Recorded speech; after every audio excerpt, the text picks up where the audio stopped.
നമസ്കാരം കൂട്ടുകാരെ, മണി ബി ഡയറീസിന്റെ ആദ്യത്തെ വീഡിയോ നിങ്ങൾക്ക് എല്ലാവർക്കും ഇഷ്ടപ്പെട്ടു എന്ന് കരുതുന്നു. കൂടുതൽ ട്രേഡിംഗ് വിശേഷങ്ങളും പഠനങ്ങളും ഒക്കെയായി ഞാൻ വീണ്ടും വന്നിരിക്കുന്നു.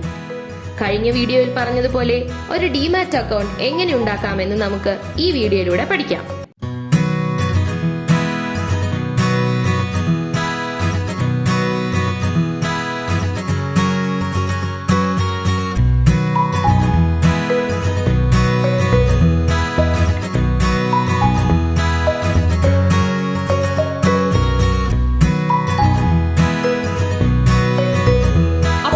എങ്ങനെയാണ് ഒരു ഡിമാറ്റ് അക്കൗണ്ട് ഓപ്പൺ ചെയ്യുന്നതെന്ന് നോക്കാം. ഒരു ഡിമാറ്റ് അക്കൗണ്ട് സ്റ്റാർട്ട് ചെയ്യാൻ വേണ്ടിയിട്ട് കുറച്ച് ഡോക്യുമെന്റ്സിന്റെ ആവശ്യമുണ്ട്. ആദ്യമായി നമ്മുടെ പാൻ കാർഡിന്റെ സ്കാൻഡ് കോപ്പി, ബാങ്ക് സ്റ്റേറ്റ്മെന്റിന്റെയോ ക്യാൻസൽഡ് ചെക്കിന്റെയോ സ്കാൻഡ് കോപ്പി, പിന്നെ നമ്മുടെ സിഗ്നേച്ചറിന്റെ സ്കാൻഡ് കോപ്പി, പിന്നെ നമ്മുടെ ആധാർ കാർഡും. ഇതിന്റെ കൂടെ തന്നെ നമ്മുടെ ഒരു വെബ് ക്യാം വെരിഫിക്കേഷനും ഉണ്ടാവും. അതെങ്ങനെയാണെന്ന് ഞാൻ പറഞ്ഞു തരാം. അപ്പൊ നമുക്ക് വീഡിയോയിലേക്ക് പോകാം. ഒരുപാട് സ്റ്റോക്ക് ബ്രോക്കേഴ്സ് ഉണ്ട്, പക്ഷെ നമ്മള് അക്കൗണ്ട് ഓപ്പൺ ചെയ്യാൻ പോകുന്നത് സെറോദയിലാണ്. എന്തുകൊണ്ടാണ് ഞാൻ സെറോദ ഓപ്റ്റ് ചെയ്തതെന്ന് അതിന് പ്രത്യേകിച്ച് കാരണങ്ങളൊന്നുമില്ല. എനിക്ക് സെറോദയാണ് ഇഷ്ടം, അതുകൊണ്ടാണ് ഞാൻ സെറോദ ഓപ്റ്റ് ചെയ്തത്. ഓരോ സ്റ്റോക്ക് ബ്രോക്കേഴ്സിന്റെ അടുത്തും അക്കൗണ്ട് ഓപ്പൺ ചെയ്യുന്നതിന് ഓരോ അക്കൗണ്ട് ഓപ്പണിംഗ് ചാർജസ് ആണ്, അതുപോലെ മെയിൻ്റനൻസ് ചാർജസും ഉണ്ട്. അത് കംപ്ലീറ്റ്ലി നിങ്ങളുടെ ഇഷ്ടമാണ് ഏത് സ്റ്റോക്ക് ബ്രോക്കറിന്റെ അടുത്ത് അക്കൗണ്ട് ഓപ്പൺ ചെയ്യണം എന്നുള്ളത്. അപ്പൊ നമുക്ക് സെറോദയിൽ എങ്ങനെയാണ് അക്കൗണ്ട് ഓപ്പൺ ചെയ്യുന്നതെന്ന് നോക്കാം. ആദ്യം നമുക്ക് ഗൂഗിളിൽ പോയി സെറോദ അക്കൗണ്ട് ഓപ്പണിംഗ് സെർച്ച് ചെയ്യുമ്പോൾ തന്നെ സെറോദയുടെ വെബ്സൈറ്റിൽ പോയി നമുക്ക് അക്കൗണ്ട് ഓപ്പണിംഗ് ചെയ്യാൻ പറ്റും.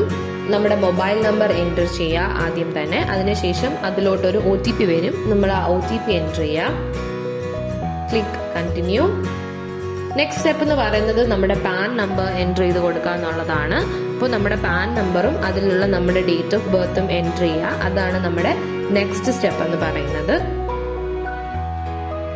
അതിനുശേഷം second step of the procedure എന്ന് പറയുന്നത് അക്കൗണ്ട് ഓപ്പണിംഗ് ചെയ്യുന്നതിനുള്ള ഫീ അടയ്ക്കുക എന്നുള്ളതാണ്. നമ്മുടെ സെറോദയിൽ അക്കൗണ്ട് ഓപ്പൺ ചെയ്യുന്നതിന് വേണ്ടിയിട്ട് 200 ആണ് ഫീ വരുന്നത്. അപ്പൊ നമുക്ക് ഇതിൽ പല ഓപ്ഷൻസ് ഉണ്ട്. Equity, F&O, currency, commodity. Equity മാത്രമാണ് നമ്മൾ സെലക്ട് ചെയ്യുന്നതെങ്കിൽ അത് മാത്രമേ നമുക്ക് ചെയ്യാൻ പറ്റുള്ളൂ. ഇക്വിറ്റി എന്ന് പറയുമ്പോൾ സ്റ്റോക്സ് വാങ്ങിച്ചു വയ്ക്കുന്നതിന്റെയാണ്. F&O, കറൻസി ആൻഡ് കമ്മോഡിറ്റി എന്ന് പറയുമ്പോൾ F&O എന്ന് പറയുമ്പോഴത്തേക്കും ഫ്യൂച്ചർ ഓപ്ഷൻ ട്രേഡിംഗ് ആണ്. കമ്മോഡിറ്റി എന്ന് പറയുമ്പോഴത്തേക്കും oil, crude oil, gold transactions ഒക്കെ ചെയ്യാൻ വേണ്ടിയിട്ടാണ് കമ്മോഡിറ്റി വരുന്നത്. അപ്പം ഞാനിപ്പോൾ എൻ്റെ UPI വഴിയാണ് പേയ്മെന്റ് ചെയ്യുന്നത്. നിങ്ങൾക്ക് നിങ്ങളുടെ കാർഡ് വഴിയോ അല്ലെങ്കിൽ net banking or wallet payment ചെയ്യാം. അപ്പം ഞാൻ എൻ്റെ UPI ID എൻ്റർ ചെയ്യാണ്. 200 പേയ്മെന്റ് കംപ്ലീറ്റഡ് ആയി എന്ന് പറഞ്ഞ് നിങ്ങൾക്ക് കാണിക്കുന്നത് കാണാം. അപ്പൊ നമുക്ക് നെക്സ്റ്റ് സ്റ്റെപ്പിലോട്ട് പോവാം. അടുത്ത സ്റ്റെപ്പ് എന്ന് പറയുന്നത് ആധാർ KYC ആണ്.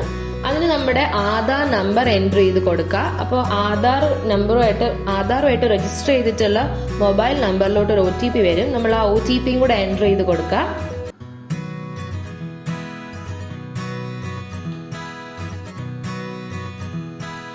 നമ്മൾ OTP എൻ്റർ ചെയ്ത് കഴിഞ്ഞു. ഇപ്പോൾ ആധാർ വെരിഫിക്കേഷൻ കംപ്ലീറ്റഡ് ആയി.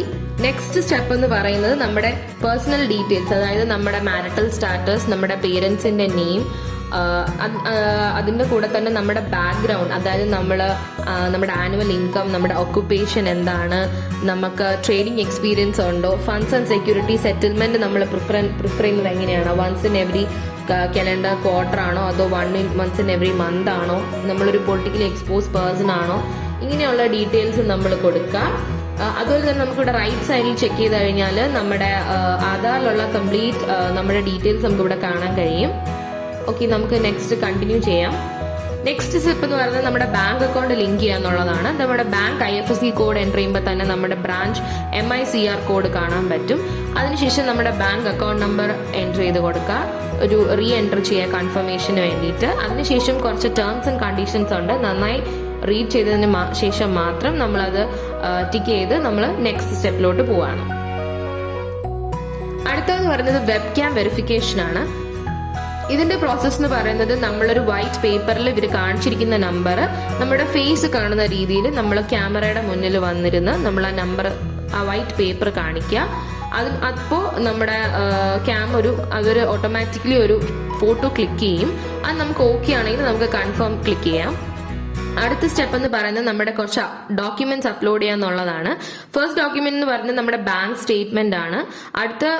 അടുത്ത പ്രൊസീജിയർ എന്ന് പറയുന്നത് നമ്മുടെ ഡിജിറ്റൽ സിഗ്നേച്ചർ ആൻഡ് അതിനെന്തെങ്കിലും പാസ്വേഡ് പ്രൊട്ടക്റ്റഡ് ആണെങ്കിൽ നമ്മൾ അതും കൂടെ എൻ്റർ ചെയ്ത് കൊടുക്കുക, ഇല്ലെങ്കിൽ സബ്മിറ്റ് ചെയ്താൽ മതി.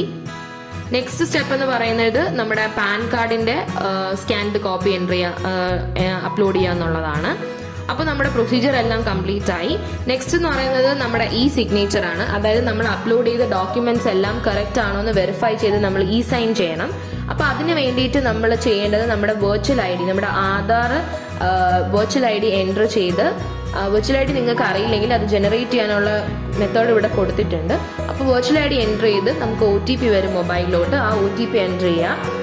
അതിനുശേഷം നമ്മുടെ ഡോക്യുമെന്റ്സ് കംപ്ലീറ്റ്ലി നമുക്ക് കാണാൻ പറ്റും. നമ്മുടെ പ്രൊഫൈൽ, നമ്മുടെ കംപ്ലീറ്റ് ഡോക്യുമെന്റ്സ്, നമ്മളിപ്പോൾ എൻ്റർ ചെയ്ത ഡീറ്റെയിൽസ് വെച്ചിട്ടുള്ള കംപ്ലീറ്റ് ഡോക്യുമെന്റ്സ്, നമ്മുടെ ആധാറിലുള്ള നമ്മുടെ ഫോട്ടോ വരെ നമുക്ക് ഇതിൽ കാണാൻ പറ്റും. എല്ലാ ഡീറ്റെയിൽസും കംപ്ലീറ്റ്ലി ചെക്ക് ചെയ്യുക, തറവ്ലി ചെക്ക് ചെയ്യുക, എല്ലാം കറക്റ്റ് ആണോ എന്ന് നോക്കുക. അതിനുശേഷം മാത്രം നമ്മൾ സൈൻ ചെയ്യാന്നുള്ളതാണ്. അപ്പോൾ നമുക്കിത് മുഴുവൻ ജസ്റ്റ് ഒന്ന് നോക്കാം.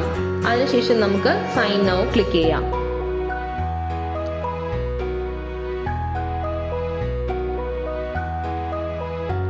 അപ്പോൾ സൈൻ നൗ ചെയ്യാണ്.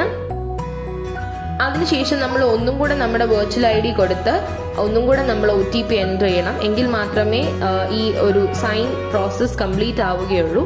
അപ്പം ഞാനിപ്പോൾ OTP കൊടുത്തു, നമുക്ക് കാണാൻ പറ്റുന്നുണ്ട് സൈൻ സക്സസ്ഫുള്ളി എന്ന് കാണാം. അപ്പോൾ നമ്മുടെ പ്രൊസീജിയർ കംപ്ലീറ്റ് ആയി. അപ്പോൾ നമുക്ക് കാണാം, congratulations, your application is complete. After verification you will receive your login credentials on your email. No more about getting started. അപ്പോൾ നമുക്ക് അതെന്താണെന്ന് നോക്കാം. No more about getting started എന്താണെന്ന് നോക്കാം. അപ്പം നമുക്ക് ഇതിനെപ്പറ്റി വലിയ ഡീറ്റെയിൽസ് ഒന്നും അറിയാത്ത ഒരാളാണെങ്കിൽ സെറോദയുടെ എങ്ങനെയാണ് നമുക്ക് ട്രേഡ് ചെയ്യാൻ പറ്റുന്നത്, എങ്ങനെയാണ് നമുക്ക് ലോഗിൻ ക്രെഡൻഷ്യൽസ് കിട്ടുന്നത്, അതിനുശേഷം എന്ത് ചെയ്യണം, ട്രേഡിംഗ് പ്ലാറ്റ്ഫോം ഏതാണ്, എങ്ങനെയാണ് ചാർജസ്, എങ്ങനെയാണ് നമുക്ക് എല്ലാ ഡീറ്റെയിൽസും ഇതിനകത്ത് നമുക്ക് നോക്കിയാൽ നമുക്ക് കാണാൻ പറ്റും. Thank you. MoneyBEE-Diaries സബ്സ്ക്രൈബ് ചെയ്യുക. ഈ വീഡിയോ നിങ്ങളുടെ സുഹൃത്തുക്കൾക്കൊക്കെ ഷെയർ ചെയ്യുക. കൂടുതൽ ട്രേഡിംഗ് വിശേഷങ്ങളും പഠനങ്ങളും ഒക്കെയായി നമുക്ക് ഉടനെ തന്നെ വീണ്ടും കാണാം.